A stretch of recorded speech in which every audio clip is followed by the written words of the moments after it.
High students, I am CS Santosh Raskar. Welcome to my YouTube channel.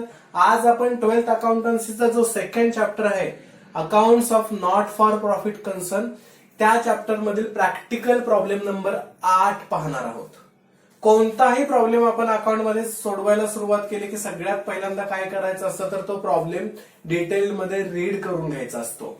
चला तर मग मी पहिल्यांदा प्रॉब्लेम रीड करून घेतो. Jeevan Jyoti Art Circle, a newly established concern, has presented the following information. Newly establish concern आहे म्हणजे नवीन सुरुवात झालेली फर्म आहे. त्यामुळे या प्रॉब्लेम मध्ये तुम्हाला ओल्ड बॅलन्स शीट दिलेली नाहीये, कारण या संस्थेचं हे आत्ताशी पहिलं वर्ष कंप्लीट झालेलं आहे. त्यामुळे तुम्हाला प्रॉब्लेम मध्ये बॅलन्स शीट दिली गेलेली नाही, फक्त रिसिप्ट्स अँड पेमेंट्स अकाउंट आणि ऍडजस्टमेंट दिलेले आहेत. ऍडजस्टमेंट वाचूयात. Subscription outstanding for the year was 5000. सबस्क्रिप्शनला आपल्याला एक स्टार करावा लागणार आहे. Depreciate furniture at 10%. फर्निचरवरती डेप्रिसिएशन टाकायचं आहे 10%. Full amount of admission fees and 50% donations are to be capitalised. Admission fee जी दिलेली आहे आपल्याला रिसिप्ट साइडला, ती सगळीच्या सगळी फुल अमाऊंट आपल्याला कॅपिटलाइज करायची. तर डोनेशन मधली 50% अमाऊंट आपल्याला कॅपिटलाइज करायची आहे. You are required to prepare income and expenditure account for the year ending 31st March 2018 and balance sheet as on date. आपल्याला income and expenditure account and balance sheet तयार करायला सांगितलेली आहे. So अशा पद्धतीने आपला प्रॉब्लेम रीड करून झालेला आहे. आता फॉर्मॅट पाहूया. प्रॉब्लेम सॉल्व्ह करताना आपल्याला काय तयार करावं लागतं, तर इन्कम अँड एक्सपेंडिचर अकाउंट तयार करावं लागतं आणि एक नवीन बॅलन्स शीट तयार करावी लागते. इन्कम अँड एक्सपेंडिचर अकाउंट तयार करत असताना त्याचं हेडिंग हे 3 लाईन मध्ये द्यायचं आहे. पहिल्यांदा in the books of Jeevan Jyoti art circle, ज्या संस्थेचं, ज्या फर्मचं आपल्याला अकाउंट तयार करायचे त्याचं नाव पहिल्या लाईन मध्ये आलं पाहिजे, in the books of Jeevan Jyoti art circle. दुसरी line income and expenditure account आणि तिसरी line for the year ended 31st March 2018. त्याच्यानंतर एक्सपेंडिचर आणि इन्कम दोन साईड तयार करून घ्यायच्या आहेत. एक्सपेंडिचरच्या वरती बरोबर डेबिट लिहायचंय, इन्कम साईडला क्रेडिट लिहायचंय. बॅलन्स शीटला पण 2 लाईन मध्ये हेडिंग द्यायचं आहे. In the books of Jeevan Jyoti art circle, balance sheet as on 31st March 2018. Okay. जर प्रॉब्लेम मध्ये आपल्याला ओल्ड बॅलन्स शीट दिली गेली असती तर आपण बॅलन्स शीट पासून प्रॉब्लेम सॉल्व्ह करायला सुरुवात केली असते. पण आजच्या प्रॉब्लेम मध्ये बॅलन्स शीट दिलेली नाही, सो आपण रिसिट्स अँड पेमेंट्स अकाउंट पासून प्रॉब्लेम सोडवायला सुरुवात करणार. त्याच्या रिसिट साइड पासून सुरुवात करणार. प्रॉब्लेम सोडवत असताना तुम्हाला लक्षात घ्यायचंय, जे जे रिसिट साइडला आहे ते इन्कम साइडला घ्यायचं आहे आणि लायबिलिटी असेल तर ती लायबिलिटीला लिहायची आहे. जे जे पेमेंट साइडला दिले गेलेले आहेत आयटम्स, त्याच्यापैकी जे एक्सपेंडिचर्स आहेत ते एक्सपेंडिचर साइडला घ्यायचे, जे एक्सपेन्सेस आहेत ते एक्सपेंडिचरला घ्यायचे आणि काही असेट्स असतील तर ते असेट साइडला घ्यायचं आहे. सो सगळ्यात पहिला जो आपल्याला आयटम दिलेला आहे तो आहे ऍडमिशन फीज. आता ऍडमिशन फीज आपल्याला 2 पद्धतीत लिहिता येते, कारण ऍडमिशन फी वरची ऍडजस्टमेंट बघितली तर full amount of admission fee to be capitalise, म्हणजे सगळीच्या सगळी ऍडमिशन फी आपल्याला कॅपिटलाइज करायची आहे. सो अशा वेळेला तुम्ही ऍडमिशन फी हा शब्द इन्कमला नाही लिहिला तरी चालतो. डायरेक्ट ऍडमिशन फीची जी अमाऊंट आहे ती सगळीच्या सगळी अमाऊंट आपण इथं कॅपिटल फंडला ऍड करून घेणार. ओके. आता महत्वाचं म्हणजे तुम्हाला लक्षात काय घ्यायचंय, ओल्ड बॅलन्स शीट नसल्यामुळे इथं कॅपिटल फंडची कोणती अमाऊंट दिली गेलेली नाहीये. आपण फक्त कॅपिटल फंड हा शब्द लिहिणार आहोत, पण त्याची अमाऊंट आपल्याकडे नाहीये, कारण ही न्यूली एस्टॅब्लिश ऑर्गनायझेशन आहे, नवीन तयार झालेलं, नवीन सुरुवात झालेलं ऑर्गनायझेशन आहे. त्याच्यामुळं जुने कोणतेही बॅलन्सेस अवेलेबल नाहीत. So admission fee fully capitalise करायची असल्यामुळे एकतर डायरेक्ट इथं ऍडमिशन फी करून सगळ्याच्या सगळी अमाऊंट इथं लिहिली तरी चालते, इन्कमला काहीच इफेक्ट नाही दिला तरी चालतो.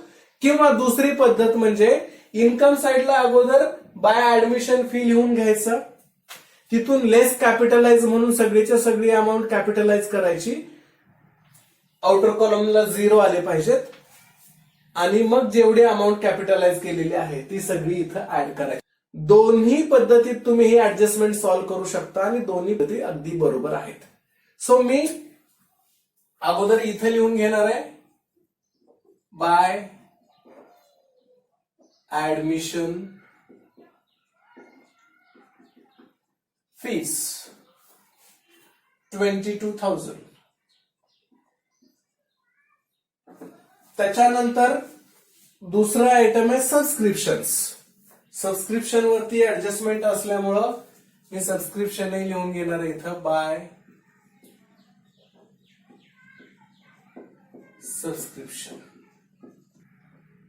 40,000.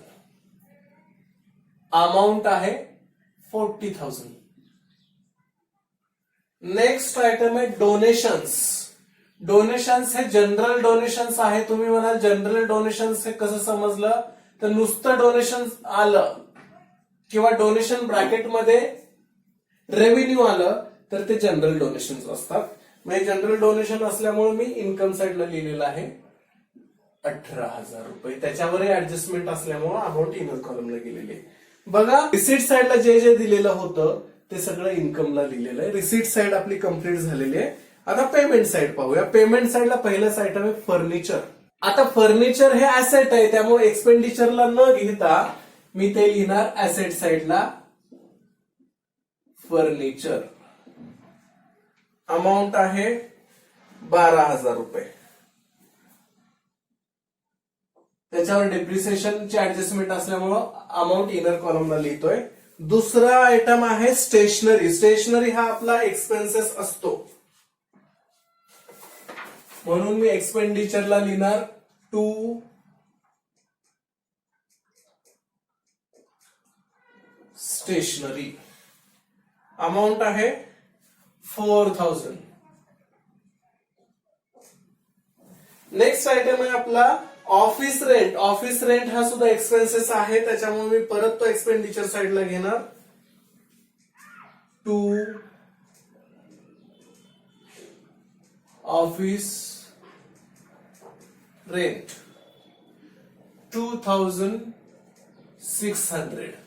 नेक्स्ट आयटम आहे newspapers and periodicals. Newspapers and periodicals म्हणजे काही वर्तमानपत्र आपण सबस्क्रिप्शन घेतलं असेल ते लावले असतील किंवा काही साप्ताहिक मासिक असं काही आपल्याकडे येत असेल तर त्याचा खर्च हा सुद्धा एक्सपेंडिचरलाच येतो. 2 न्यूज पेपर्स अँड पिरियडिकल. अमाऊंट आहे 300 रुपये. त्याच्या पुढचा आयटम आहे टेलिफोन एक्सपेन्सेस. तो सुद्धा एक्सपेन्सेसला एक्सपेंडिचरलाच येणार कारण तो एक्सपेन्सेस आहे. नावच सांगताय टेलिफोन एक्सपेन्सेस. एक्सपेन्सेस म्हटलं की एक्सपेंडिचरला येणार. अमाऊंट आहे 560 रुपये. पुढं इन्व्हेस्टमेंट्स. इन्व्हेस्टमेंट्स हे ऍसेट असतं मग मी ते लिहिणार बॅलन्स शीटच्या ऍसेट साइडला इन्व्हेस्टमेंट्स. अमाऊंट आहे 23,000. आणि सगळ्यात शेवटी आहे बॅलन्स कॅरीड डाऊन. जो कॅशचा बॅलन्स आहे आणि बँकचा बॅलन्स आहे. बॅलन्स कॅरीड डाऊन हा नेहमी बॅलन्स शीटला लिहायचा असतो. जर बॅलन्स कॅरीड डाऊन पेमेंट साइडला दिलं तर ऍसेट साइडला येणार. कधी कधी बँकेच्या बॅलन्सच्या बाबतीत बॅलन्स कॅरीड डाऊन तुम्हाला रिसीट साइडला दिलं जाऊ शकतं. रिसीट साइडला जर बँकेचा बॅलन्स कॅरीड डाऊन दिला तर त्याला बँक ओव्हरड्राफ्ट म्हटलं जातं आणि ते लायबिलिटीला लिहायचं असतं. आजच्या प्रॉब्लेममध्ये कॅश आणि बँकचे दोन्ही बॅलन्स कॅरीड डाऊन हे पेमेंट साइडला दिले असल्यामुळे दोन्ही बॅलन्स कॅरीड डाऊन आपण ऍसेट साइडला लिहिणार आहे. Cash in hand. अमाऊंट आहे 7,540 7,540 and cash at bank.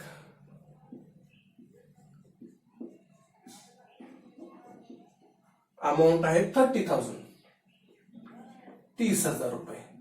अशा पद्धतीने आपले रिसिट्स अँड पेमेंट्स अकाउंटला जे जे आयटम्स दिले गेलेले होते त्याचे सगळे इफेक्ट्स देऊन झालेले आहेत. आता आपण ऍडजस्टमेंट सॉल्व्ह करूया. Subscription outstanding for the year was 5000. Subscription outstanding किती आहे करंट इयरचं? 5000. करंट इयरचं सबस्क्रिप्शन हे नेहमी आपण ऍड करत असतो. मग मी सबस्क्रिप्शन मध्ये लिहिणार ऍड आउटस्टँडिंग सबस्क्रिप्शन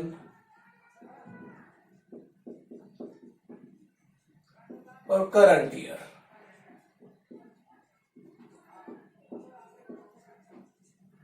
$5,000 अमाउंट आहे. सो ओरिजिनल होती 40,000. हे आउटस्टँडिंग 5,000. टोटल माझ्या आउटरला जाणार 45,000. आणि याचा सेकंड इफेक्ट जाणार बॅलन्स शीटच्या ऍसेट साइडला.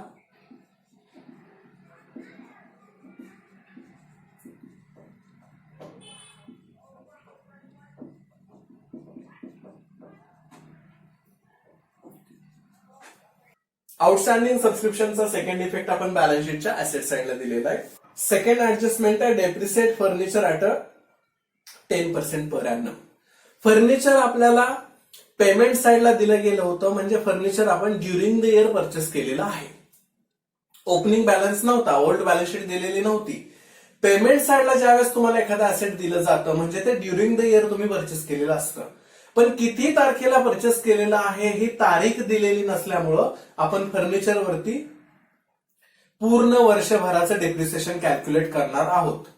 तारीख जर दिली असती तर आपल्याला त्या तारखेपासूनचं डेप्रिसिएशन कॅल्क्युलेट करावं लागलं असतं. पण तारीख दिलेली नसल्यामुळं आपल्याला वर्षभराचं डेप्रिसिएशन कॅल्क्युलेट करावं लागेल. आणि ज्यावेळेस आपला प्रॉब्लेम सोडून होईल बॅलन्स शीटच्या खाली एक नोट तुम्हाला नोट लिहायचे की we have calculated the depreciation on furniture for whole year assuming that furniture was purchased on 1 April 2017. आपल्याला नोट काय लिहायची? आम्ही फर्निचरवरती 1 वर्षाचं डेप्रिसिएशन कॅल्क्युलेट केलेलं आहे आणि आम्ही असं अज्युम करतो की फर्निचर हे 1 एप्रिलला परचेस केलेलं असल्यामुळे आम्ही 1 वर्षाचं डेप्रिसिएशन कॅल्क्युलेट केलेलं आहे. ही नोट तुम्हाला लिहिणं आवश्यक आहे. 12,000 चे 10% काढलं तर ते डेप्रिसिएशन येतं 1200. मग मी म्हणणार लेस डेप्रिसिएशन 1200. 12,000 मधून 1200 मायनस केले ते आले 10,800. 10,800. डेप्रिसिएशनचा दुसरा इफेक्ट मी देणार इन्कम अँड एक्सपेंडिचर अकाउंटच्या एक्सपेंडिचर साइडला. To depreciation on furniture.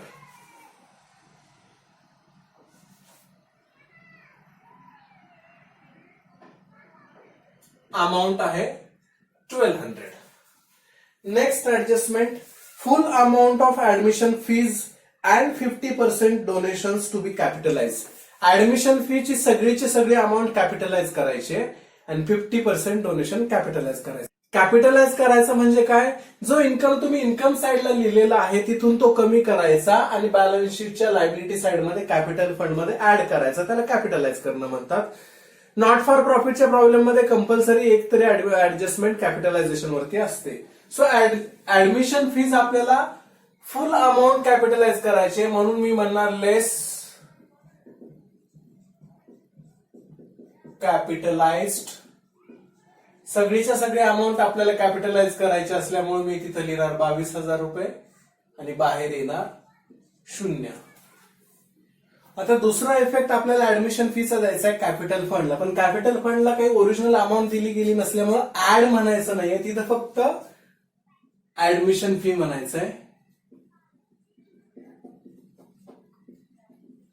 Fees 22,000. Next 50% donations are to be capitalise. 50% donations तुम्हाला कॅपिटलाइज करायचे 50%. सो 18,000 आहे तिथं मी म्हणणार लेस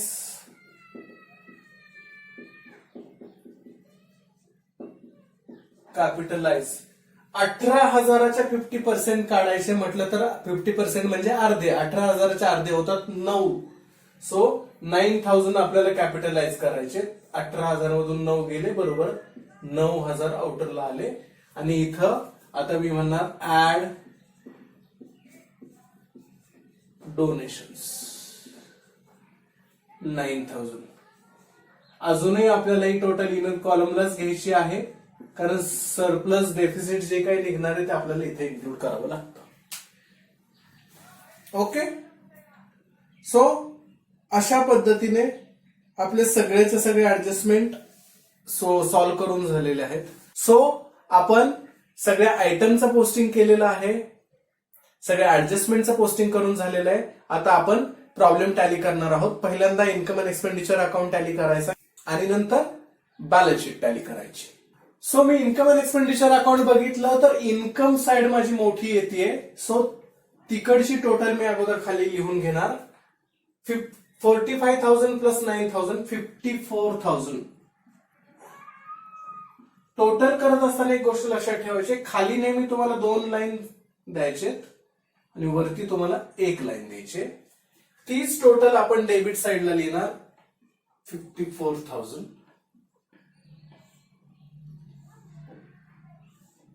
या 54,000 मधून आता डेबिटचे आपल्याला टोटल मायनस करायचे. डेबिट साइडची टोटल इथे 8,660. सो क्रेडिटची टोटल आहे 54,000 आणि डेबिटची टोटल आहे 8,660. ते मायनस करूया. 0 10 मधून 6 गेले 4, 10 मधून 7 गेले 3, 14 9 गेले 5, 45,340. 45,340 हे आपलं सरप्लस आलेलं आहे. इथं आपण प्रॉफिट हा शब्द वापरणार नाही, कारण नॉट फॉर प्रॉफिटचे आपण अकाउंट बनवतोय. तिथं इन्कम एक्सपेंडिचर पेक्षा मोठा आला की त्याला सरप्लस म्हटलं जातं. सरप्लस मी डेबिट साइडला लिहिणार टू सरप्लस 45,340. ब्रॅकेट मध्ये लिहायचं excess of income over expenditure. Expenditure पेक्षा आमचा इन्कम जास्त आहे, त्याला सरप्लस म्हणणार. सरप्लसचा दुसरा इफेक्ट तुम्हाला द्यायचा असतो बॅलन्स शीट मध्ये. लायबिलिटी साइडला कॅपिटल फंड मध्ये सरप्लस आलं तर ऍड करायचं. डेफिसिट जर आलं, एक्सपेंडिचर जास्त आलं आणि इन्कम कमी आलं तर लेस करायचं. Add surplus 45,340. 45,340. सो आता याची टोटल आपण बाहेर घेऊया. ती येईल 76,340. 76,340. आता आपल्याला बॅलन्स शीटची लायबिलिटी आणि ऍसेट साइड टॅली करायची आहे. आता लायबिलिटी साइड बघितलं तर दुसरं काहीच नाहीये, एकच कॅपिटल फंडची अमाऊंट आहे 76,340. तीच मी खाली लिहिणार. खाली 2 लाईन्स, वरती 1 लाईन. ऍसेट साइड आता आपण टॅली करणार आहोत. ऍसेट साइडची सुद्धा टोटल येते 76,340. खाली 2 लाईन, वरती 1 लाईन. 76,340. अशा पद्धतीने नॉट फॉर प्रॉफिटचे प्रॉब्लेम सॉल्व्ह करायचे असतात. होपफुली तुमचे सगळे डाऊट्स रिझॉल्व्ह झाले असतील. जर तुम्हाला माझा व्हिडिओ आवडला असेल तर लाईक करा, तुमच्या फ्रेंड्स सोबत शेअर करा, कमेंट्स करा आणि सबस्क्राईब करायला विसरू नका. Thank you so much.